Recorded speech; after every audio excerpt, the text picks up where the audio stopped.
मैं ਸਤਿੰਦਰਪਾਲ ਸਿੰਘ ਸੁਪਰਡੈਂਟ ਜ਼ਿਲ੍ਹਾ ਬੈਂਕ ਫਰੀਦਕੋਟ।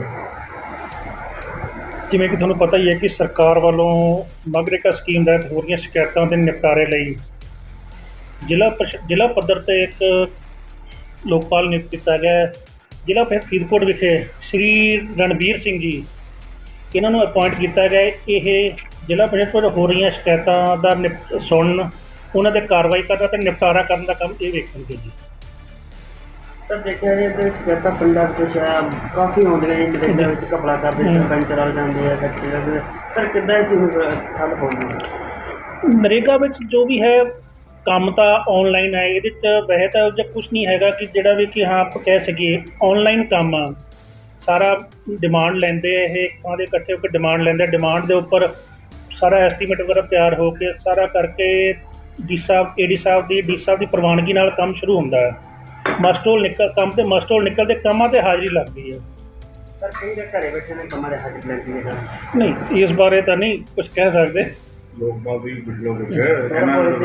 सिंह बतान तो सर जो आप ज्वाइन हुए तो सर कैसे देखते हो कि आज जो नरेगा के लगा है तो कैसे हाँ, मनरेगा स्कीम एक बहुत बड़ी स्कीम है और पूरी दुनिया में सबसे अच्छी और सबसे बड़ी यह स्कीम है और इसका सीधा संबंध लाइवलीहुड से है, जीवन यापन से है।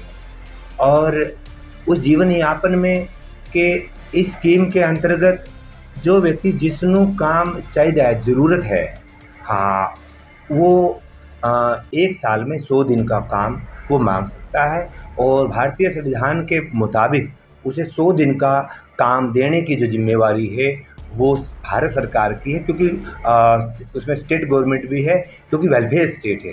तो इसीलिए यह जो स्कीम जो लागू की गई थी और जिससे वास्तव में बहुत से लोगों को लाभ मिला है, इसी कड़ी में ही अभी जो नियुक्ति हुई है यह इसलिए की गई है ताकि लोगों को किसी भी प्रकार की कोई दिक्कत का सामना न करना पड़े और उन समस्याओं का समाधान के लिए हम सरकार द्वारा हमारी नियुक्ति की गई है और हम उन जो सुझाव हैं यानी कि सुझाव के तौर पर भी उनको और बेहतर व्यवस्था बनाने के लिए इस पर कार्य हम लोग करें।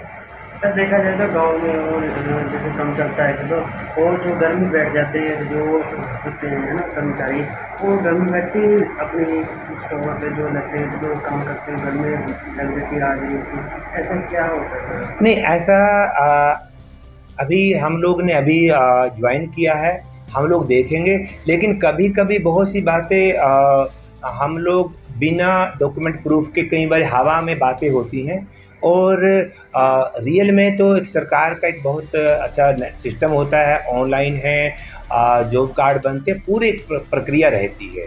तो उसमें कभी कभी मानवीय मिस्टेक या कुछ लोग अगर इस प्रकार का है तो इसीलिए सरकार इसी दायित्व को और आगे बढ़ाने के लिए फिर से सरकार ने लोकपाल की नियुक्ति की है और ताकि एक बेहतर व्यवस्था लोगों के लिए, सरकार का मुख्य यही उद्देश्य है कि सभी लोगों को वेलफेयर मिले और कोई भी जो नीडी है, ज़रूरतमंद है, उसकी मदद करे और यह सरकार का दायित्व भी बनता है। सर जैसा आपने बताया भी एक आदमी का एक कार्ड पर 100 दिन का जो काम रोजगार मिलता है, हाँ। वो मिलेगा और जो रोजगार प्राप्त करने वाले हैं उनको कम से कम कई बार होता है 6 दिन का काम मिल जाता है, उसके बाद वो ढूंढते फिरते हैं, उसके बारे में क्या कहते हैं? हाँ, उसमें ये मनरेगा बहुत बड़ी स्कीम है, पूरे भारत की पूरी दुनिया के सबसे बड़ी स्कीम है।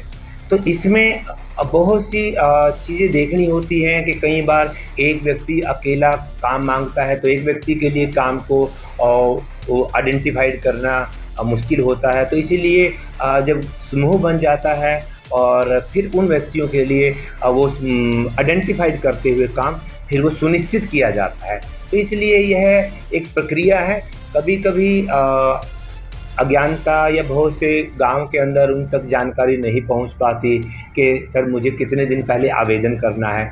इसके बारे में हम लोग और आइडेंटिफाइड करेंगे कि अगर कहाँ पर समस्या है, अगर इस प्रकार की चीज़ें कहीं हैं तो उनको दुरुस्त करते हुए और इस स्कीम को और ज़्यादा बेहतर तरीके से लागू किया। सर ये मेरा सवाल नहीं, मेरा सवाल ये है, जैसा कि आपने बोला समूह, हाँ समूह की बात कर रहा हूँ, जैसे समूह की जो जैसे काम मिल जाता है, हाँ हाँ उनका 6 दिन का मास्टर निकल जाता है, हाँ हाँ ठीक है, उसके बाद उनको काम नहीं दिया जाता, उसके बारे में बात कर रहा था। नहीं, ऐसा नहीं है, क्योंकि यह 365 दिन में 100 दिन काम लेना है, 365 दिन में, और उसकी सुविधा अनुसार उसको काम दिया जाता है। और यह संभावनाएं बहुत कम होती हैं। अगर इस प्रकार की भी कोई है तो हम इसके बारे में जो यहाँ टीम काम कर रही है उसके साथ डिस्कस करते हुए इन समस्याओं का भी निवारण करेंगे। अपील करना चाहता है कि पंजाब सरकार और भारत सरकार और डिप्टी कमिश्नर और एडिशनल कमिश्नर, हम सब का यही प्रयास है कि लोगों को ज़्यादा से ज़्यादा लाभ पहुँचे और इस स्कीम का फ़ायदा सभी को मिले। और मेरा सभी जनता से भी अपील है, किसी को भी किसी प्रकार की अगर कोई समस्या है या वो और बेहतर के लिए सुझाव दे सकता है तो उनका हम स्वीकार करते हैं। और मैं आश्वासन देता हूँ कि फरीदकोट वासियों के मनरेगा स्कीम के अंतर्गत आने वाले सभी समस्याओं का हम ईमानदारी के साथ हम निर्वहन करेंगे और लोगों को यह सुनिश्चित करेंगे कि लोगों के पास योजना का लाभ पहुँचे और हर व्यक्ति हर घर जीवन जीने के लिए चाहे वो महिला हो पुरुष हो और वो आत्मनिर्भर बने। और क्योंकि वह देश का नागरिक है तो मैं ये अपील करते हुए उनको विश्वास दिलाता हूँ कि यहाँ उसे हम लोग समस्याओं का हर प्रकार की मदद करने के लिए कृत संकल्प हैं। धन्यवाद।